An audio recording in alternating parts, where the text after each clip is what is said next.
오늘 금요기도회 시간에 우리에게 주신 하나님 말씀은 구약성경 창세기 30장 25절부터 43절까지 말씀입니다. 우리 교독하시겠습니다. 제가 먼저 읽겠습니다. 라헬이 요셉을 낳았을 때에 야곱이 라반에게 이르되 나를 보내어 내 고향 나의 땅으로 가게 하시되 내가 외삼촌에게서 일하고 얻은 처자를 내게 주시어 나로 가게 하소서. 내가 외삼촌에게 한 일은 외삼촌이 아시나이다. 라반이 그에게 이르되 여호와께서 너로 말미암아 내게 복 주신 줄을 내가 깨달았노니 내가 나를 사랑스럽게 여기거든 그대로 있으라. 또 이르되 내 품삯을 정하라. 내가 그것을 주리라. 야곱이 그에게 이르되 내가 어떻게 외삼촌을 섬겼는지 어떻게 외삼촌의 가축을 쳤는지 외삼촌이 아시나이다. 내가 오기 전에는 외삼촌의 소유가 적더니 번성하여 때를 이루었으니 내 발이 이르는 곳마다 여호와께서 외삼촌에게 복을 주셨나이다. 그러나 나는 언제나 내 집을 세우리이까.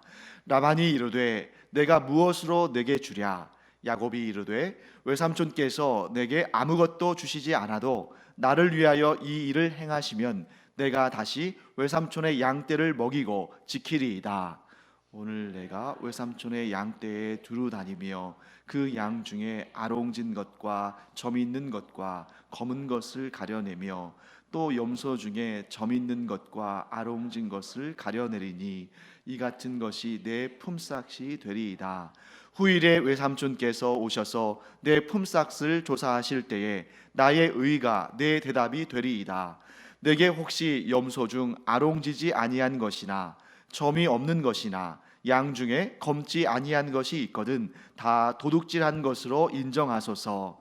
라반이 이르되 내가 내 말대로 하리라 하고 그날에 그가 숫염소 중 얼룩무늬 있는 것과 점 있는 것을 가리고 암염소 중 흰 바탕에 아롱진 것과 점 있는 것을 가리고 양 중에 검은 것들을 가려 자기 아들들의 손에 맡기고 자기와 야곱의 사이를 사흘 길이 뜨게 하였고 야곱은 라반의 남은 양떼를 치니라.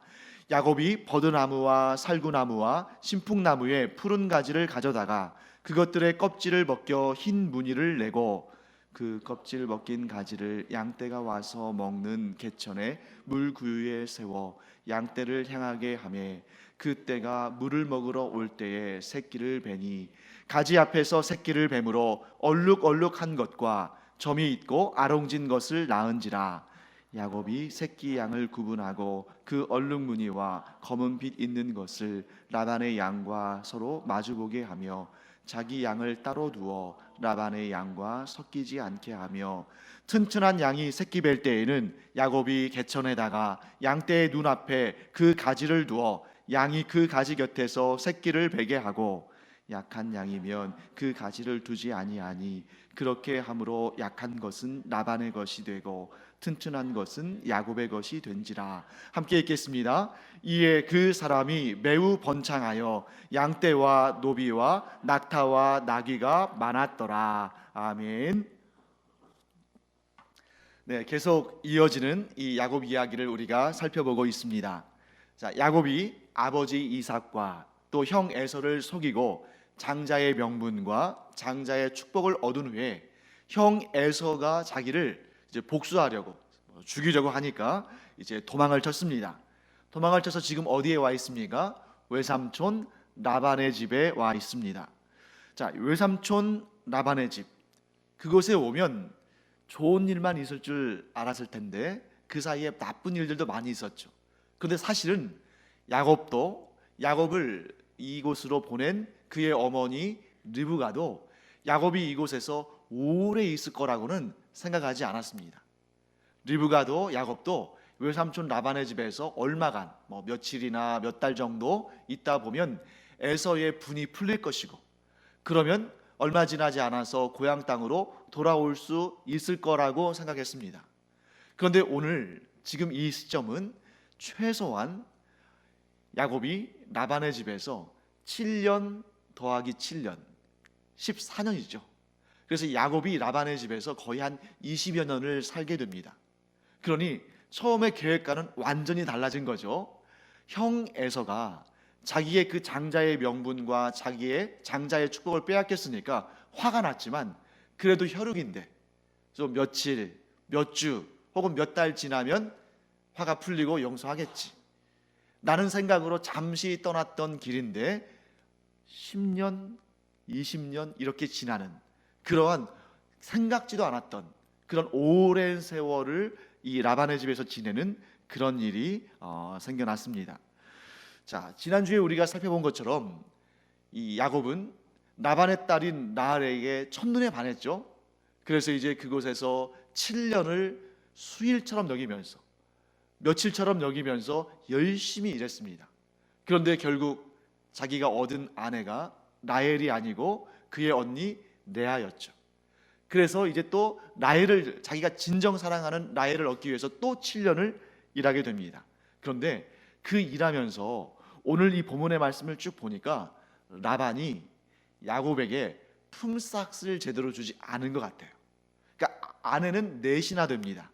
야곱에게 아내가 넷이나 되죠. 그래서 레아, 라헬, 또 실바, 비라, 이렇게 넷이나 되고, 또 오늘 본문을 보니까 지금 요셉을 난 시점까지 이야기가 나오고 있어요. 나중에 이제 고향집으로 돌아가던 그때의 그 발걸음을 하기 이전에 지금 요셉까지 낳은 상태입니다. 거기에다 또 딸들도 있을 거 아닙니까? 그러니까 큰 무리를 이루었어요. 아들은 11명이나 되고 딸은 몇 명이나 될지 모르지만 딸도 그 못지않게 많았겠죠. 그리고 지금 25절 말씀 보시면 야곱이 뭐라고 하냐면, 나를 보내어 내 고향 나의 땅으로 가게 하시되, 지금 뭐라고 합니까? 내가 얻은 처자를, 가족들을 데리고 가겠다 하는 것입니다. 자, 그때 라반은 뭐라고 말합니까? 여호와께서 너로 말미암아 내게 복을 주셨으니까 네가 나를 좀 좋게 여기면, 사랑하면 여기에 그대로 있어라 라고 얘기를 합니다. 그리고 뭐라고 말하냐면, 그제서야, 지금 요셉을 낳을 때까지, 야곱의 11번째 아들인 요셉을 낳을 때까지 품삯을 제대로 안 주고, 물론 먹고 살기는 해줬겠죠. 뭐 집도 어느 정도 준비해 줬을 것이고, 그러니까 그 처자들이 살 수 있었겠죠. 또 먹을 수 있었으니까 굶지 않고 살고 있었겠죠. 그런데 정당한 품삯은 주지 않았던 거죠. 그런데 오늘 이제 라반이, 그러면 네가 품삯을 정해라, 그러면 내가 그것을 주겠다 라고 말합니다. 자, 그때 야곱이 이렇게 말하죠. 내가 어떻게 외삼촌을 섬겼는지 외삼촌이 잘 아십니다. 제가 오기 전에는 외삼촌의 소유가 적었는데 지금은 번성하여 때를 이루었습니다. 그 얘기는 뭐예요? 야곱이 자기가 라반이 부유해지는데 큰 공을 세웠다는 얘기입니까? 아무 역할도 하지 않았다는 얘기입니까? 큰 공을 세웠다는 거잖아요. 이쯤 들었을 때 아마 라반은 머릿속으로 이런 생각했을 거예요. 야곱이 뭔가 큰 것을 구하려고 하나 보다. 근데 여러분과 제가 이제 라반에 대해서 직접 보고 들은 사람은 아닙니다만, 성경을 통해서 라반이 얼마나 이 교활한 사람인지, 자기 것을 어떻게 해서든 지키려고 하고 또 정당한 대가를 지불하지 않고 남의 것을 탐하는, 사실 여러분, 야곱이 라반을 위해서 얼마나 많은 일을 했습니까? 그래서 참 고고학적인 발견이 이럴 때는 굉장히 유익한 것 같아요. 여러분, 이 지역은 좀 건조지대 아닙니까? 그러다 보니까 다른 지역들에 비해서 고고학적 유물들이 굉장히 잘 남아있는 편이에요. 더군다나 이 지역은 심지어 어떤 학자들에 의하면 기원전 7,000년 전부터 문자를 사용했다는 그런 그 연구도 있어요. 그래서 지금 우리가 보고 있는 이 사건은 기원전 한 2,000년, 그러니까 지금으로부터 한 4,000년 전이죠. 그러니까 이때에도 우리가 그 유명한 쐐기 문자, 이런 것들이 토판에 담겨 있는 경우들이 많습니다. 그래서 지금도 이라크나 뭐 이란이나 터키나 이런 데는 여전히 수천 년 전 그런 유물들이 나오고 있어요. 근데 그 유물들이 발견됐는데, 이 야곱이 있던 지금으로부터 4,000년, 5,000년 전에 그 유물들도 지금 발굴이 되는데, 거기에 보면 이런 자료들이 있습니다. 양을 많이 소유한 그런 부자들이 자기가 그 많은 양떼들을 다 치지 못하니까 목자들을 고용할 거 아닙니까? 그럼 그 목자들을 고용했을 때 그 품삯을 얼마나 줄지를 기록한 그 문서, 계약서들이 출토가 되는 경우들이 있어요. 그 내용을 보면 어떻게 되어 있냐면, 목자들은, 그러니까 그 월급 받는, 품삯을 받는 목자들은 자기가 치는 가축대에, 그 가축대를 갖는 건 아니에요. 그 가축대에서 새끼가 나오면 그 새끼들 가운데 최대 20%까지, 그러니까 5마리의 새끼를 낳으면 그 중에 한 마리는 이 목자가 자신의 품삯으로 취할 수 있다, 이렇게 되어 있는 겁니다.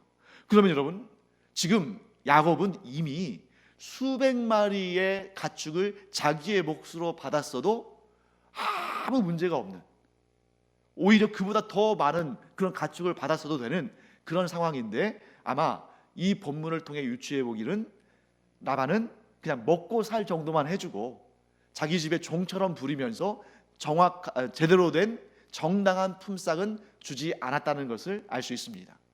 그러니까 라반도 이런 계약에 대해서 모를 리가 없잖아요. 그런데 다른 목자들에게는 어느 정도 아마 품삯을 줬을 텐데, 야곱은 자기의 사위다, 자기의 가족이다 하는 그런 명목으로 아마 제대로 된 품삯을 안 줬을 겁니다.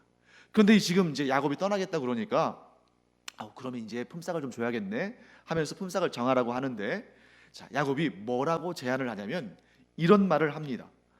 굉장히 좀 특이한 말을 해요. 자, 이렇게 말하죠. 내가 외삼촌의 양떼를 두루 다닐 텐데 그 양 중에서 아롱진 것, 여러분 아롱진 게 뭐냐면 얼룩덜룩한 무늬가 있는 거예요. 아롱진 것, 그리고 점 있는 것, 점박이, 그리고 검은 것. 자, 이게 뭘 의미할까요? 양들 중에 아주 극소수. 여러분, 우리가 보통 양 하면 어떤 딱 이미지가 떠오릅니까? 순백색의 하얀 양이잖아요. 그러니까 이 양들 중에 얼룩무늬가 있다거나 점무늬가 있다거나 혹은 검은색 양은 거의 없죠. 그 다음에 양들뿐만 아니라 염소들 중에는 점 있는 것과 아롱진 것, 여러분 양떼와 염소 중에 지금 점 있는 것과 아롱진 것은 똑같은 조건인데 뭐가 하나 빠졌죠? 염소 중에는 검은 것 빠졌잖아요. 양들 중에 검은 것은 제 소유로 하겠다 그랬는데 염소 중에는 검은 것이 빠졌죠. 그 이유는 염소는 희거나 검거나 둘 중에 하나이기 때문에요. 그러니까 만약에 염소 중에서 검은 것을 취하겠다 그러면 염소들 가운데 상당수가 포함될 거 아닙니까? 그러니까 염소들 중에서도 극히 적은 거, 그러니까 아롱지거나 점 있는 거, 이것만 갖겠다는 거죠. 그러니까 아마도 제가 정확히는 모르겠습니다만 아마 이런 조건이라면 라반의 양떼와 염소떼 중에서 1%도 채 되지 않지 않을까 하는 그런 생각이 듭니다. 라반이 그 얘기를 들었을 때 좀 의아했겠죠. 나는 많은 걸 요구할 줄 알았는데 20%까지는 아니어도 한 10% 정도는 요구할 줄 알았는데 왜 이런 얘기를 할까? 아마 라반은 머릿속으로 굉장히 좀 복잡하게 생각할 수도 있었을 겁니다. 자, 그러면 우리 다시 이제 야곱에게로 한번 돌아와 보겠습니다. 왜 야곱은 이렇게 어떻게 보면 얼토당토하지 않은, 자기에게 너무나 손해인, 전혀 자기에게 유익하지 못한 그런 조건을 내세웠을까? 저는 몇 가지 이유가 있다고 생각합니다. 첫째, 야곱은 라반에 대해서 너무나 잘 알고 있었기 때문이에요. 자, 만약 야곱이 다른 목자들이 받을 만한 그런 정당한 수준의 품삯을 구했다면 라반은 그 청을 들어줬을까요? 들어주지 않았을까요? 들어주지 않았을 겁니다. 어떠한 꾀를 써서든지 간에, 어떠한 방법을 써서든지 간에 야곱에게 많은 가축을 주지 않으려고 그런 술수를 썼을 거예요. 심지어 오늘 본문 보십시오. 야곱이 이렇게 적은 비율의 그 품삯을 요구했음에도 불구하고 라반이 어떻게 합니까? 그날에 자기 아들들을 시켜서, 아마 야곱 몰래 그랬겠죠. 자기의 양떼들 가운데 야곱이 제시한 그런 조건의 양떼들, 또 염소떼들, 그러니까 아롱지고 또 전문이 있고 또 양들 가운데는 검은색이 있고 검은색의 양들, 이런 것들을 몰래 빼돌린 다음에 그 아들들을 통해서 어떻게 했습니까? 야곱의 때로부터 사흘길이나 떨어진 곳으로 발견하지 못하게끔 이렇게 멀리 보내는 이런 교활한 수법을 썼습니다. 그러니 만일 야곱이 그냥 일반적인 목자들이 받는 품삯을 요구했다면 어떻게 해서든지 간에 라반은 주지 않았겠죠. 즉 야곱은 라반을 잘 알고 있었기 때문에 오히려 역으로 제안한 것입니다. 그런데 그렇게 역으로 제안할 수 있었던 것은 두 번째 이유가 있었기 때문입니다. 그리고 이 이유가 더 중요합니다. 두 번째 이유는 뭐냐면 야곱은 하나님이 어떤 분이신지를 알았기 때문입니다. 여러분, 야곱이 에서의 칼을 피해서 도망칠 때에 빈털터리 아무것도 없는 사람이었던 것을 우리는 기억합니다. 그렇기 때문에 너무 급하게 도망치다 보니까 아무것도 없어서 들에서 잠을 자는데 무엇을 가져다가 베개로 삼아서 잠을 잤습니까? 돌을 가져다가 가져간 게 없는 거예요. 너무 급하게 도망치다 보니까 가져간 것이 없고 돌을 베개 삼아서 이 들에서 어디에서 들짐승이 튀어나올지 모르고 어디에서 도적대가 나와서 자기의 생명을 위협할지 모르는 그곳에 있었지만 그는 그곳에서 잠을 잤습니다. 그런데 그때 야곱이 누굴 만났습니까? 하나님을 만났죠. 하나님께서 빈털터리 아무것도 없이 지금 목숨을 부지할 수 있는지 없는지도 모르는 그런 야곱에게 뭐라고 말씀하셨냐면 네가 누워있는 그 땅을 너와 내 자손들에게 주겠다. 여러분, 이게 얼마나 황당한 약속입니까? 지금 형이 죽인다고 그래가지고 지금 도망쳤어요. 도망치면서 별로 가져온 것도 없고 돌을 베고 자고 있는 그러한 무일푼의 빈털터리의 야곱에게 네가 자고 있는 그 땅을 너와 내 자손들에게 주겠다 라고 약속하십니다. 그리고 너와 내 자손이 번성하게 하겠다. 또한 너와 내 자손들을 통해서 사람들이 복을 얻게 하겠다. 그러니까 야곱과 야곱의 자손들을 통해서 사람들이 복을 얻는다는 것은 뭘 의미합니까? 야곱과 야곱의 자손들에게 하나님께서 복을 넘치도록 주시니까 그 복이 차고 넘쳐서 흘러 넘쳐서 그 주변 사람들까지 복을 얻게 하겠다. 그리고 그 약속의 말씀을 지금 하나님께서 이루시고 계시는 과정 속에 있는 것입니다. 그래서 라반의 집에 야곱이 오기 전에는 라반의 소유가 적었는데 야곱이 와서 라반의 집에 머물면서 라반의 소유가 많아지지 않았습니까? 하나님께서 지금 너를 통해서 너의 주변 사람들이 복을 얻게 하시겠다는 약속을 지키고 계시는 거예요. 야곱은 하나님께서 자기와 함께 하시고 자기에게 복을 주시고 자신을 통해서 주변 사람들이 복을 얻게 하신다는 그런 놀라운 약속을 믿고 또한 경험했기 때문에 내가 비록 외삼촌 라반의 그 가축들 중에서 아주 극소수의 가축들을 얻는다 할지라도 하나님은 이것을 크고도 풍성하고 복되게 하실 것이라는 확고한 믿음이 있었던 것입니다. 그러니까 여러분, 이런 믿음이 없었다면, 하나님을 신뢰하는 하나님의 약속을 붙잡는 믿음이 없었다면 야곱이 라반과의 이 임금 협상에서 어떻게 해서든 한 마리라도 더 얻어내려고 무진 애를 썼을 겁니다.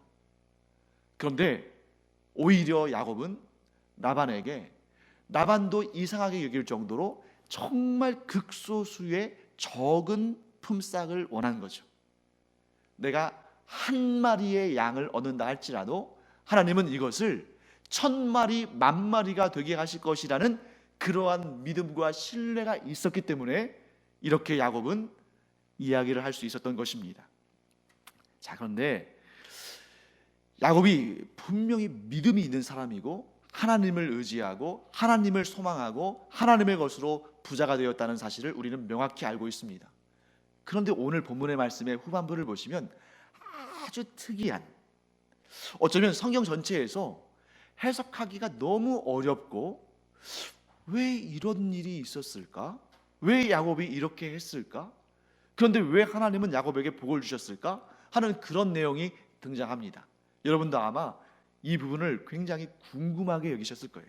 저 또한 마찬가지입니다. 자, 야곱이 이제 본격적으로 하나님의 복을 받는 그러한 가운데로 나아갑니다. 좀 특이한 일을 하죠. 어떻게 했습니까? 자, 오늘 우리 본문에 있는 창세기 30장 37절부터 39절까지 말씀을 다시 한번 읽어보도록 하겠습니다. 자, 자막이 있죠? 함께 읽겠습니다. 야곱이 버드나무와 살구나무와 신풍나무의 푸른 가지를 가져다가 그것들의 껍질을 벗겨 흰 무늬를 내고 그 껍질 벗긴 가지를 양떼가 와서 먹는 개천의 물 구유에 세워 양떼를 향하게 하며 그 떼가 물을 먹으러 올 때에 새끼를 베니 가지 앞에서 새끼를 뱀으로 얼룩얼룩한 것과 점이 있고 아롱진 것을 낳은지라. 여러분, 굉장히 이상하지 않습니까? 성경 전체에서 이런 내용은 처음 보는 것 같잖아요. 자, 어떻게 보면 이런 방식은 매우 주술적인 방식처럼 보일 수 있습니다. 우리는 하나님의 품성을 잘 알죠. 하나님께서 물론 이때는 율법이 없을 때입니다만 후대에 모세의 때에 하나님께서 율법을 주실 때에 박수와 무당, 점치는 자, 신접한 자, 주술 행위를 하는 자는 돌로 쳐서 죽이라고 하셨어요. 이처럼 하나님은 어떠한 주술 행위도 기뻐하지 않으십니다. 동일하신 하나님께서 만일 야곱이 주술적인 행위로 이런 일을 했다면 기뻐하실까요? 이런 주술적인 행위를 했다면 하나님께서 복을 주셨을까요? 그렇기 때문에 어떤 학자들은 그 당시에 유행했던 주술적인 방식이라고, 그러니까 이렇게 줄무늬가 있는 가지를 보고 새끼를 낳으면 줄무늬가 있는 새끼를 낳는다는 그런 주술적인 방식이라고 보는 그런 학자들도 있습니다만 저는 그렇지 않다고 봅니다. 하나님은 그런 주술적인 방법을 기뻐하지 않으셔요. 자, 우리도 한번 보시죠. 우리 조선 시대나 이런 시대를 배경으로 한 사극을 보면 막 이런 경우 있잖아요. 어떤 사람을 저주할 때 그 사람의 초상화를 그려놓고 막 거기다 활을 쏘거나 또는 지푸라기 같은 걸로 그 사람의 형상을 인형 같은 걸 만들어서 막 바늘 같은 걸로 막 이렇게 찌르면서 그 사람을 저주하는 이런 샤머니즘적인 주술적인 일들이 있지 않습니까?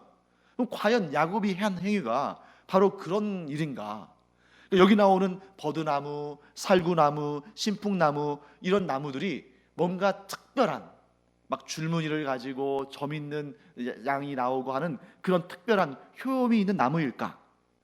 그리고 그런 무늬가 있으면 그 무늬 앞에서 교미한 양이나 염소떼들은 그런 무늬를 가지고 태어나는가?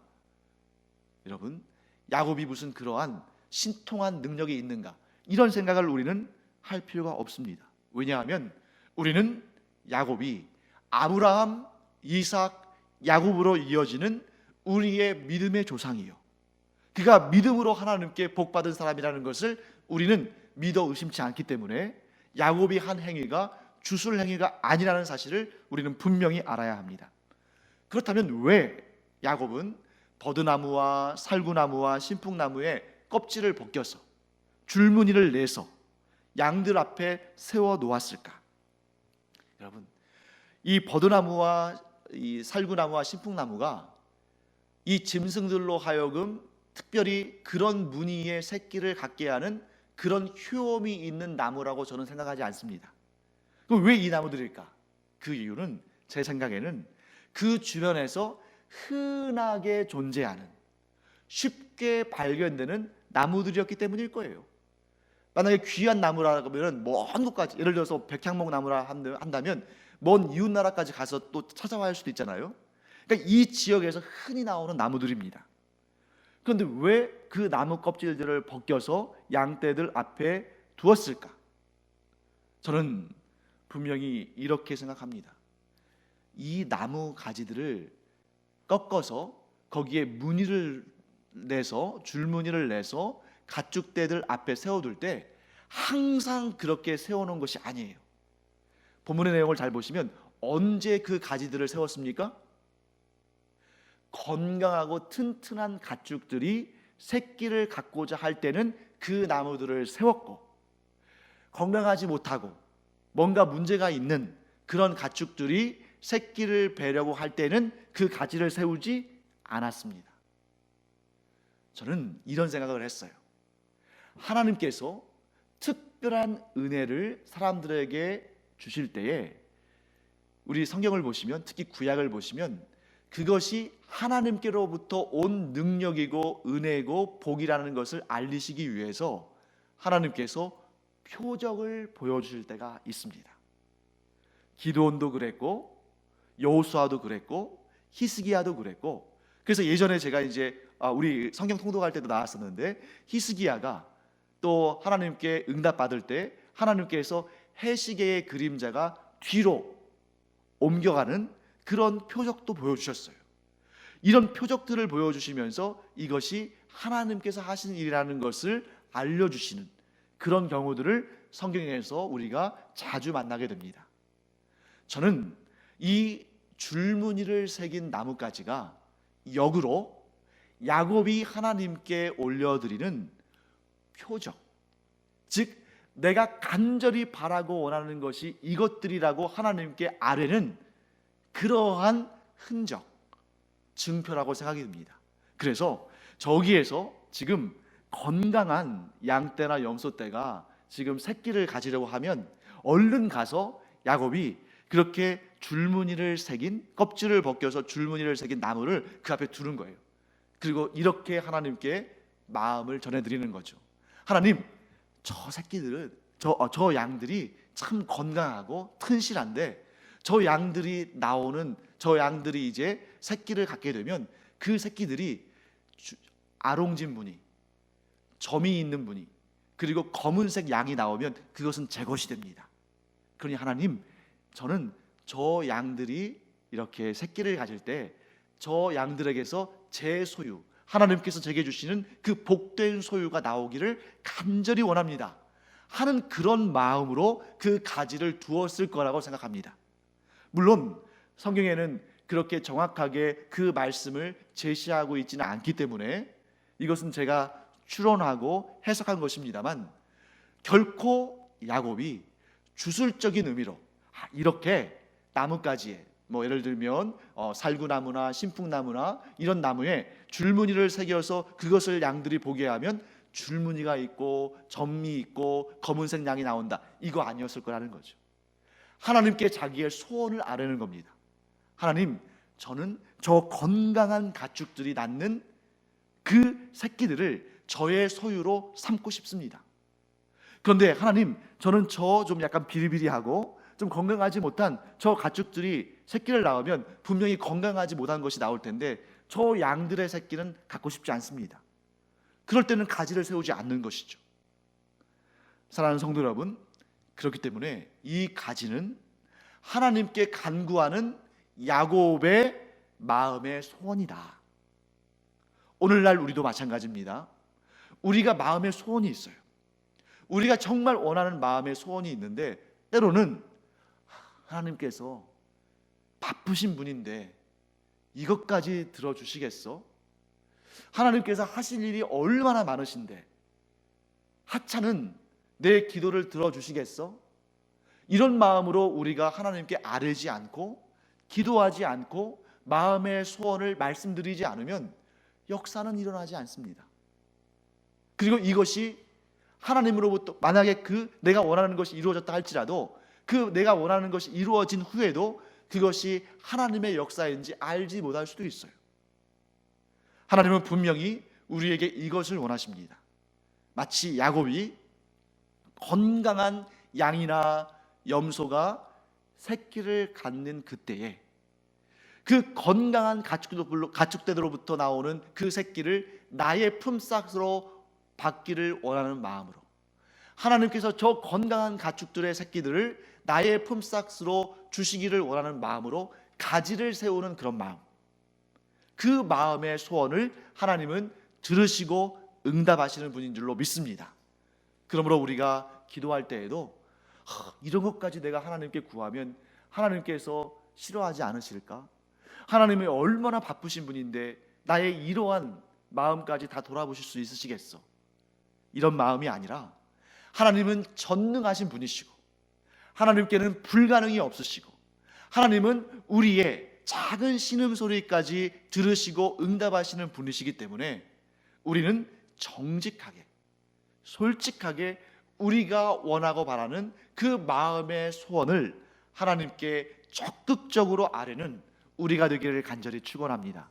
하나님께서 우리의 마음의 소원을 들으시면서 그 마음의 소원이 하나님 앞에 범죄가 아니라면, 우리가 육신의 정욕을 따라서 구한 것이 아니라면, 누군가를 해치기 위해서 악한 마음을 품은 것이 아니라면, 다른 사람에게는 별 소중한 것이 아니라 할지라도 우리에게는 정말 간절히 바라고 원하는 것이라면, 우리가 그 마음의 소원을 하나님께 기꺼이 아뢰 때, 하나님께서 들어주실 것이라는 것을 믿으며 아뢰 때, 야곱처럼 간절히 하나님께서 나의 품삯으로 이것들을 주시기를 바라며 아뢰 때에 하나님은 주실 줄 믿습니다.